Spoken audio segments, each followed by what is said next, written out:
अस्सलामु अलैकुम वरहमतुल्लाहि वबरकातुहू। दोस्तों, अरबी ग्रामर सीखने का हमारा सिलसिला जारी है और आज उस सिलसिले का हमारा 5वां सबक है। आज के सबक में हम इस्म के आम और ख़ास होने के लिहाज से उसकी 2 किस्मों के बारे में जानेंगे। दोस्तों, हम उर्दू ज़बान में जब ये बात कहते हैं कि कोई आदमी आया, तो इससे ऐसे शख्स का पता चलता है जिसके ताल्लुक़ से बात जहन में नहीं थी कि कोई आया, कोई आदमी आ गया या एक आदमी आया, तो यानी ऐसे शख्स के बारे में बात हुई जिसके ताल्लुक़ से जहन में कोई ख़याल नहीं था। लेकिन जब हम कहते हैं कि आदमी आ गया कोई लगाए बगैर, एक लगाए बगैर, तो यानी उस आदमी के ताल्लुक़ से बात कही जाती है जिसके ताल्लुक़ से हमारे जहन में पहले से ख़याल मौजूद होता है। इसी तरह अरबी ज़बान के अंदर भी आम और ख़ास को 2 जगह तकसीम कर दिया जाता है। पहले को कहते हैं नकरा, दूसरे को कहते हैं मारफ़ा। नकरा यानी इनडेफिनेट, यानी गैर मुअय्यन, यानी जो फ़िक्स ना हो, पार्टिकुलर ना हो। मारफ़ा जो डेफिनेट यानी मुअय्यन। चलिए इसकी तारीफ़ देख लीजिए। नकरा वो इसम है जो किसी गैर मुअय्यन चीज़ को बताए, यानी ऐसी चीज़ के बारे में बताए जो कि पार्टिकुलर ना हो। जैसे रजुलुन कोई आदमी, बिंतुन कोई लड़की, मदीनतुन कोई शहर। मारफ़ा वो इसम है जो किसी मुअय्यन यानी किसी पार्टिकुलर चीज़ को बताए।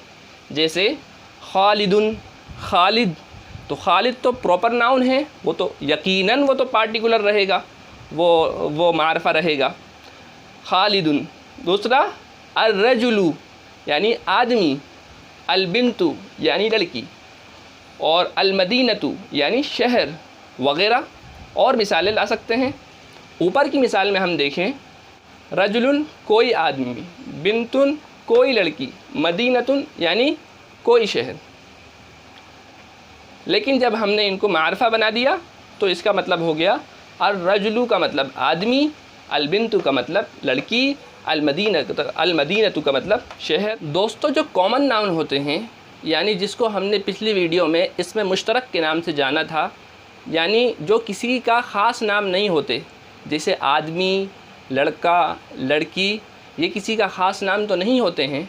अगर कॉमन नाउन अगर इसमें नकेरा है तो उसको मारफ़ा बनाने के लिए उनके शुरू के अंदर अलिफ लाम बढ़ा दिया जाता है। जैसे वलदुन, वलदुन का मतलब कोई लड़का, जिसको इंग्लिश में हम आ बॉय कहते हैं। वलदुन कोई लड़का। जब इस कॉमन नाउन को जो कि नकरा है हमें मारफ़ा बनाना हो तो इसके शुरू के अंदर हमें अलिफ लाम बढ़ा देना है। जैसे अल वलदू यानी द बॉय, लड़का यानी कोई ख़ास लड़का जिसके ताल्लुक़ से जहन में बात है पहले से। ताविलतुन अ टेबल, एक मेज़ या कोई मेज़। जब ताविलतुन इसमें नकरा है और कॉमन नाउन है, इसमें मुश्तरक है, इसके शुरू में अगर हम अलिफ लाम बढ़ा देंगे तो ये मारफ़ा बन जाएगा। अत्ताविलतु यानी द टेबल, मेज़, इसमें ख़ास माने पैदा हो गए। एक बात जो हमें मालूम रहना चाहिए वो ये कि जो इसमें नकरा होते हैं, एक बात जो हमें मालूम रहना चाहिए वो ये कि इसमें नकरा का जो तर्जुमा होता है उर्दू के अंदर, उसके शुरू में कभी कोई आता है, कभी एक आता है, कभी कुछ आता है, कभी किसी आता है। जैसे कोई लड़का या एक लड़का या कुछ लड़के या किसी लड़के, इस तरह का तर्जुमा होता है। दोस्तों, एक बात और हमें मालूम होना चाहिए कि जब भी किसी इस्म के ऊपर अलिफ लाम आ जाता है तो उसके ऊपर से तनवीन ख़त्म हो जाती है। जैसे यहाँ पर वलदुन था और वलदुन ये तनवीन है, ठीक है, 2 पेश हैं। तो जब इसके शुरू में हमने अलिफ लाम बढ़ा दिया मारफ़ा बनाने के लिए तो इस पर से तनवीन हटा दी। इसी तरह ताविलतुन के अंदर अलिफ लाम ना होने की सूरत में तनवीन है, लेकिन जब इसके शुरू में हमने अलिफ लाम बढ़ा दिया तो आखिर के अंदर से तनवीन को हटा दिया और एक पेश को बाकी रखा। यानी कभी भी किसी इस्म के ऊपर अलिफ लाम और तनवीन जमा नहीं हो सकते। अगर तनवीन होगी तो अलिफ लाम नहीं होगा, अगर अलिफ लाम होगा तो तनवीन नहीं होगी। दोस्तों इसमें मार्फा की कई किस्में हैं, चले हम जानें। सबसे पहली किस्म है इसमें आलम यानी प्रॉपर नाउन, जैसे खालिदुन, राशिदुन वग़ैरह, जो किसी का ख़ास नाम होता है वो इसमें मार्फा की कैटेगरी में आता है। दूसरी किस्म है मुअर्रफ बिल्लाम, यानी ऐसा इस्म जिसको अलिफ लाम के ज़रिए मार्फा बनाया गया हो, जैसे अल वलदु, अल बिन्तु, अल मदीनतु। मुअर्रफ बिल्लाम यानी अलिफ लाम के ज़रिए मार्फा सिर्फ़ कॉमन नाउन को ही बनाया जाता है, यानी मुश्तरक नाम को। वलद जो होता है किसी का ख़ास नाम नहीं होता प्रॉपर नाउन की तरह, बिन्त किसी का ख़ास नाम नहीं होता। तो जब कॉमन नाउन को यानी इसमें मुश्तरक को हमें मार्फा बनाना होता है तो उसके शुरू में हमें अलिफ लाम बढ़ाना पड़ता है, जैसा कि हमने इस बात को जान लिया है। अल वलदु, अल बिन्तु, अल मदीनतु।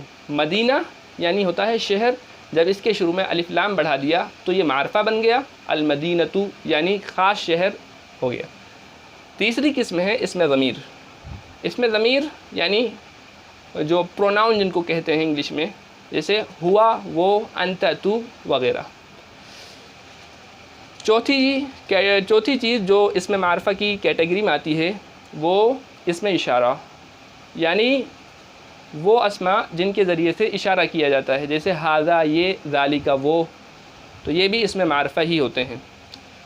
पांचवी चीज़ इसमें मौसूल।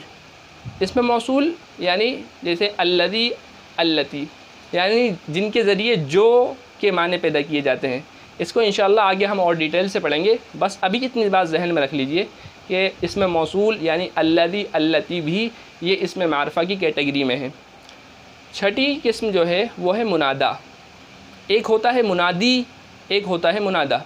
मुनादी कहते हैं पुकारने वाला, और मुनादा कहते हैं जिसको पुकारा जाए, यानी जिस शख्स को पुकारा जाए तो वो भी मार्फा बन जाता है। जैसे वलदुन अगर हम कहते तो मतलब होता कोई लड़का, लेकिन अगर कोई शख्स पुकार के ये कह रहा है या वलदू, ए लड़के, तो ये भी यानी मुनादा भी जिसको पुकारा जा रहा है वो भी इसमें मार्फा की कैटेगरी में आ जाएगा। या बिन्तु, ए लड़की, तो ये भी मार्फा बन जाएगा। आज की वीडियो में बस इतना ही। आपसे दरख्वास्त है कि अगर अभी तक आपने हमारे चैनल को सब्सक्राइब नहीं किया है तो सब्सक्राइब कर लें। हमने अपनी तमाम वीडियोस को एक प्लेलिस्ट में जमा कर दिया है ताकि आप आसानी से वहाँ तक पहुँच सकें। अस्सलामु अलैकुम वरहमतुल्लाहि वबरकातुहू।